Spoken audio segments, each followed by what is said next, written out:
Lucía, que laburaba de moza en un restaurante de uno de esos hoteles lujosos de Puerto Madero, en Buenos Aires, solía decir que había una imagen que jamás se borraría de su memoria. Una de esas que te cambian la forma de ver las cosas para siempre. Che, si te soy sincera, al principio la gente del interior no me caía muy bien, confesaba Lucía, con una media sonrisa de vergüenza. La razón era simple, o al menos eso le parecía a ella en ese entonces. Cuando recién arrancó a trabajar en el hotel, se topaba con muchos huéspedes que no hablaban ni una pizca de inglés, y eso, en un lugar que se jactaba de ser internacional, la ponía de los nervios. Y notó que la gente que venía de las provincias, sobre todo, tenía esa tendencia. Le sorprendía. En su cabeza, un turista que se pagaba una fortuna para alojarse en un 5 estrellas de la capital debía manejar, como mínimo, un inglés de supervivencia. Pero no.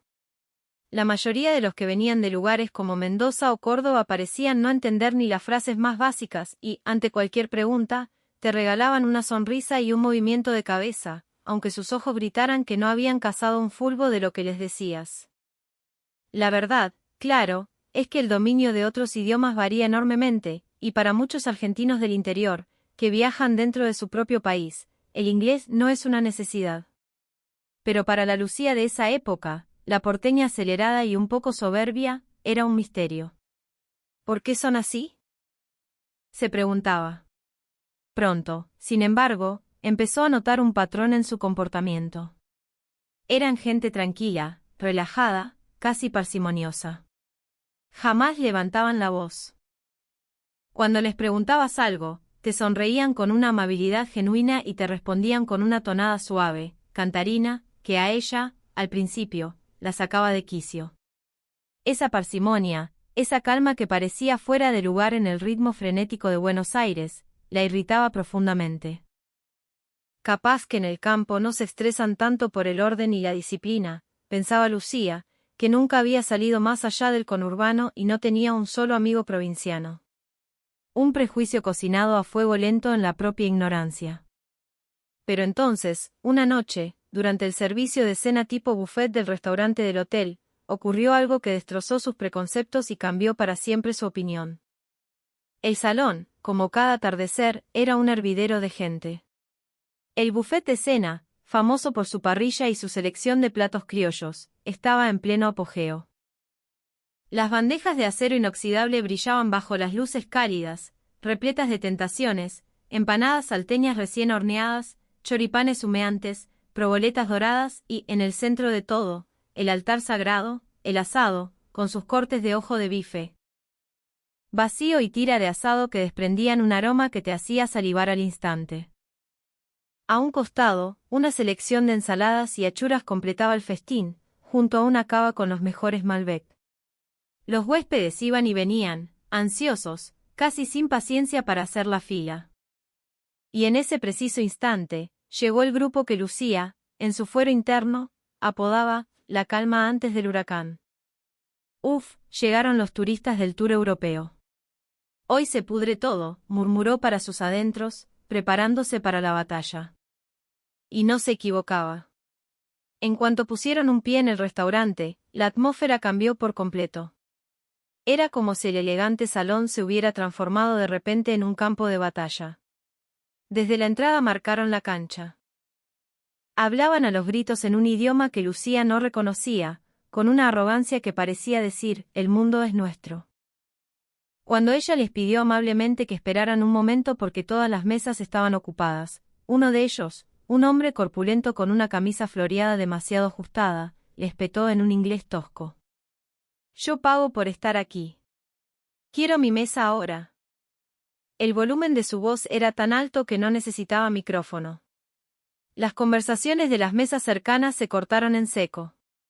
Una vez que consiguieron sentarse, empezó el verdadero espectáculo. Corrieron, literalmente corrieron, hacia las islas del buffet.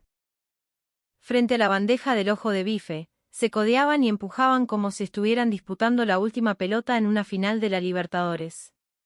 La imagen era grotesca, más propia de un saqueo que de una cena en un hotel de lujo. Mirá lo que se está sirviendo ese.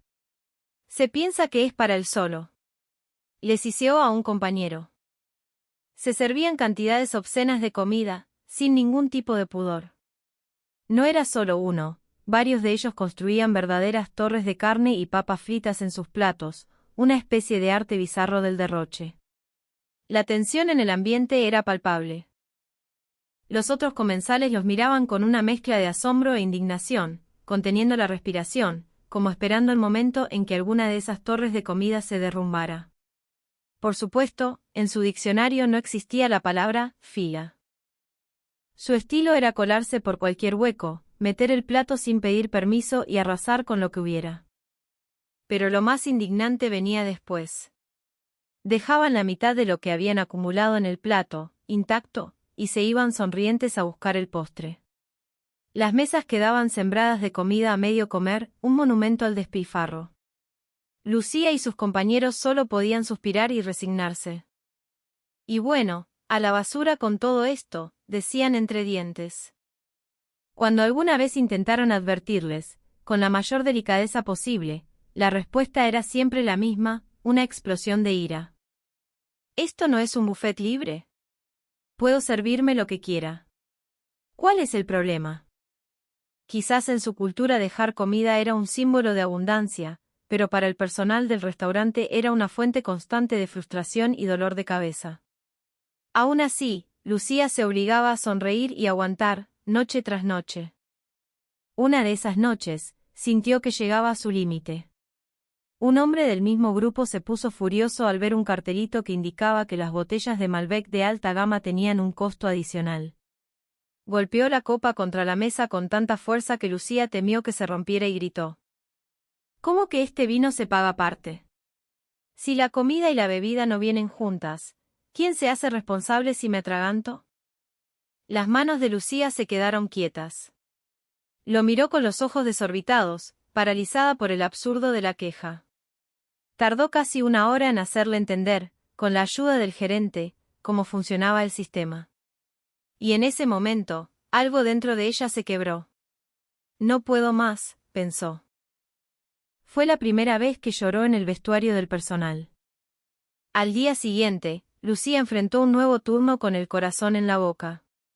Solo rezaba una plegaria silenciosa, por favor, que hoy sea un día tranquilo. Fue entonces cuando un grupo de 8 personas apareció en la entrada del restaurante. Eran una pareja de ancianos, 2 parejas jóvenes que parecían ser sus hijos y un par de niños. Un familión con caras sonrientes que delataban el disfrute de estar de vacaciones. Disculpe, ¿se puede pasar?, preguntó el hombre mayor, con una tonada mendocina inconfundible y una educación exquisita. Su actitud humilde y respetuosa descolocó a Lucía por un segundo. Sí, claro, por supuesto. Pasen, respondió, algo aturdida. Son del interior, pensó. Bueno, los que hablan bajito y van a su ritmo. 1000 veces mejor que el quilombo de anoche, por lo menos. Pero incluso mientras los acompañaba a su mesa, notó algo diferente. Los niños caminaban de la mano de sus padres, sin correr ni gritar. Una vez sentados, observó la zona del buffet. Ya había gente amontonada alrededor de la parrilla, como siempre. Según la experiencia de Lucía, si el grupo ruidoso de la noche anterior hubiese llegado en ese momento, la guerra por el asado ya habría estallado. Pero esta familia mendocina era distinta. A pesar de que los mejores cortes estaban a la vista, nadie se abalanzó sobre la comida. Se servían un poco de cada cosa, una empanada por aquí, un trocito de vacío por allá, y volvían a su mesa para probarlo todo con calma. No se colaban entre la multitud, si había gente esperando, hacían la fila en silencio. Y cuando llegaba su turno, se servían una porción modesta, dejándola en una esquina del plato. Se notaba una actitud cuidadosa, como si estuvieran diciendo, primero pruebo un poquito, a ver qué tal. Lo que más la sorprendió fue cuando uno de los nenes, de unos 10 años, fue a servirse unas papas fritas. Con su manito torpe, se le cayó la pinza al suelo. En el instante en que el metal resonó contra las baldosas, el chico juntó las palmas de las manos y, mirando a Lucía, dijo: «Perdón, señora». Casi al mismo tiempo, sus padres se acercaron corriendo, con cara de mortificación. Disculpe, Mil disculpas, de verdad. Ese gesto, esa educación tan profunda, conmovió a Lucía. La familia comió, bebió, charló y rió sin molestar en lo más mínimo a las otras mesas. Lucía, al verlos comer tan poco, no pudo evitar pensar, ¿será que no les gusta la comida? Le parecía extraño, con la fama que tenía su parrilla. Juntando coraje, decidió acercarse. ¿Está todo bien? ¿Les gusta la comida?, preguntó con la voz más amable que pudo encontrar. Al escucharla, sus caras se iluminaron con sonrisas enormes. Buenísimo. Está espectacular. Nos encanta el asado de acá, respondió uno de los hombres jóvenes. La respuesta la dejó helada. Ah, ¿sí? ¿Les gusta? Pero, entonces, ¿por qué se sirven tan poquito? No pudo contener la curiosidad. Sacó su celular y, usando una aplicación de traductor para asegurarse de que entendieran la idea exacta que quería transmitir, un viejo hábito de tratar con extranjeros, escribió, ¿por qué se sirven porciones tan chicas? Esto es un buffet, pueden comer todo lo que quieran, ¿saben? Entonces, el abuelo de la familia sacó su propio celular, tecleó algo lentamente con sus dedos nudosos y le mostró la pantalla. En un español perfecto y claro, el mensaje decía: porque si la comida es tan rica, seguro que los demás también la quieren probar. No podemos llevarnos todo nosotros. Lo bueno se comparte, che. Por un instante, el tiempo se detuvo. Esas palabras retumbaron en el corazón de Lucía con la fuerza de una revelación. ¿Qué? ¿Existe gente que piensa así? Para ella, acostumbrada a la cultura del «sálvese quien pueda», del buffet, esa idea parecía de otra galaxia. Porque es rico, quiero compartirlo. Fue una frase que le abrió los ojos de par en par. En ese momento, Lucía comprendió que el comportamiento de esa familia no era simplemente una cuestión de buenos modales. Era la manifestación de una generosidad y una consideración por el otro que iban mucho más allá. Y esa consideración se extendía también al personal. Cuando ella se acercaba para explicarles algo sobre un plato, le sonreían y le decían, muchas gracias. Incluso cuando solo les rellenaba el vaso de agua, se lo agradecían repetidamente. Esa actitud hizo que Lucía sintiera una calidez en el pecho que hacía mucho no experimentaba. Sintió, de verdad, que esa gente no estaba ahí solo para comer, sino que valoraban ese espacio para compartir un buen momento con todos los que estaban allí. Después de terminar su turno, Lucía se cruzó con Marta, una de las mucamas, y se pusieron a charlar sobre los huéspedes. Che, Lucía, ¿viste la habitación que dejaron los de la familia mendocina que se fue hoy? Empezó Marta. Impecable, una cosa de locos. Contó que la habitación estaba tan ordenada que casi parecía que no hubieran dormido ahí. Las toallas usadas, dobladas y apiladas en un rincón del baño. La basura, separada en una bolsita y dejada al lado del tacho. Se ve que quisieron aliviarnos un poco el laburo, ¿viste? Comentó Marta, sonriendo. Lucía asintió, pensando en el contraste. Las habitaciones que dejaban los turistas del otro grupo parecían un campo de batalla después de la guerra. En esa situación, lo que los mendocinos habían dejado atrás no era una propina en efectivo, sino el rastro de su amabilidad. Sobre la mesita de luz, habían dejado una notita escrita a mano, gracias por todo. Y una atmósfera de orden y respeto que se sentía apenas entrabas. Aunque no te dejen un peso de propina, te dejan esa buena onda, ese cariño, dijo Marta, y Lucía no pudo estar más de acuerdo. Con esa sensación todavía vibrando en su interior, Lucía empezó a confrontar los prejuicios que había albergado durante tanto tiempo. Te digo la verdad, al principio no tenía una buena impresión de la gente del interior. Pero ahora es totalmente distinto. Aunque no mediaran muchas palabras, sus almas se habían comunicado. Jamás pensó que se podía decir tanto sin hablar el mismo idioma, o en este caso, sin necesidad de dar grandes discursos. Para esa familia, entender los sentimientos del otro, ponerse en su lugar era algo natural. Lucía sintió que no era una regla aprendida, sino una cultura, algo que les habían inculcado desde la cuna. Yo siempre creí que nosotros, los porteños, éramos educados y amables. Pero en el comportamiento de esta gente hay un nivel de consideración mucho más profundo, reflexionó en voz alta. Ahora, Lucía lo creía firmemente. Ahora respeto de verdad a la gente de las provincias, dijo, y sus ojos brillaban con una nueva admiración. ¿Qué pensás vos? En un buffet, donde la libertad de servirse es total, quizás es donde se revela la verdadera esencia de las personas.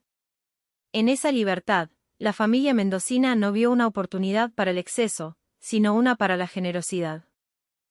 Y quizás Lucía, en su corazón de porteña, reconoció en ellos un valor que a veces, en la vorágine de la gran ciudad, se olvida, que lo bueno, si no se comparte, no es tan bueno.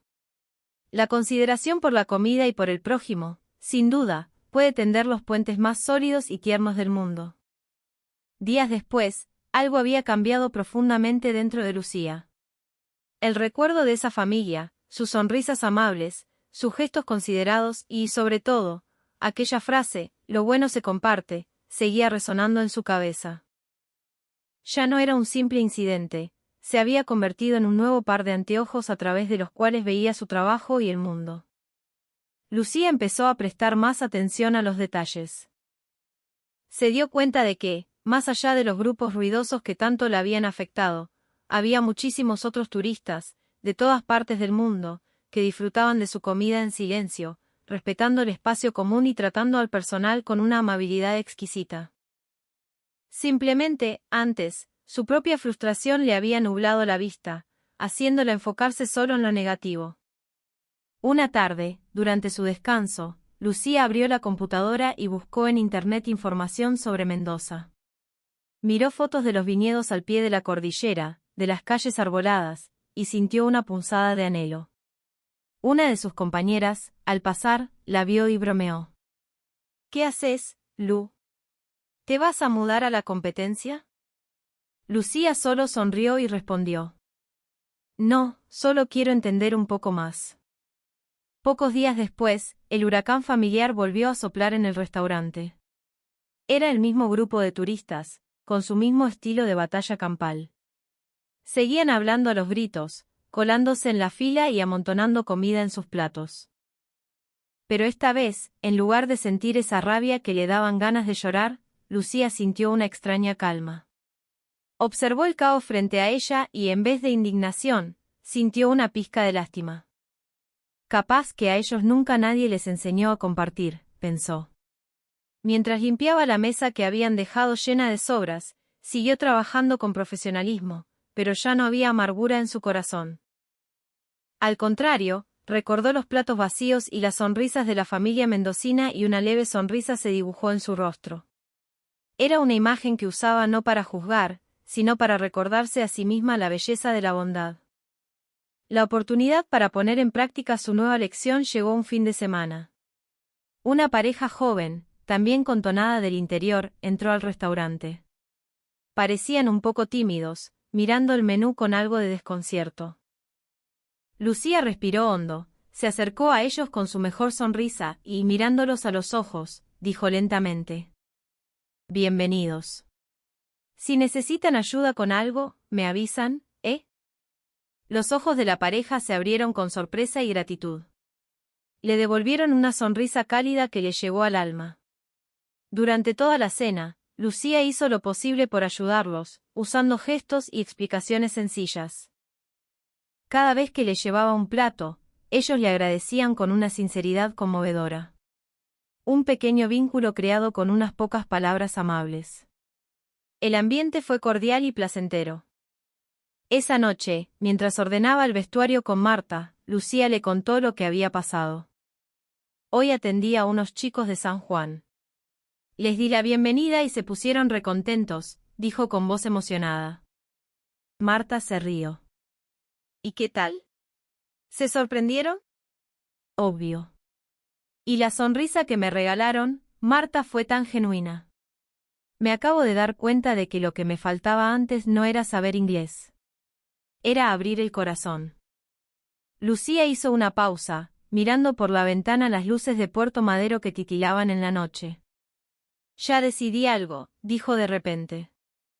¿Qué cosa? ¿Vas a pedir un aumento? Preguntó Marta, curiosa. Voy a empezar a ahorrar guita. Quiero ir a Mendoza, respondió Lucía, con una determinación nueva en su mirada. Quiero ir al lugar de donde viene esa gente que siempre piensa en los demás. Quiero conocer de cerca esa cultura de la generosidad y la consideración que demostraron. Quiero entender cómo hacen para mantener esa calma y esa bondad, incluso estando lejos de casa. La historia del comportamiento de los turistas en el buffet ya no era una fuente de frustración para Lucía. Se había convertido en el punto de partida de un nuevo viaje. Un viaje para descubrir una cultura que, sin esperarlo, le había tocado el corazón de la manera más profunda. Para Lucía, la promesa de viajar a Mendoza no eran unas simples vacaciones, era una búsqueda del origen de la nobleza.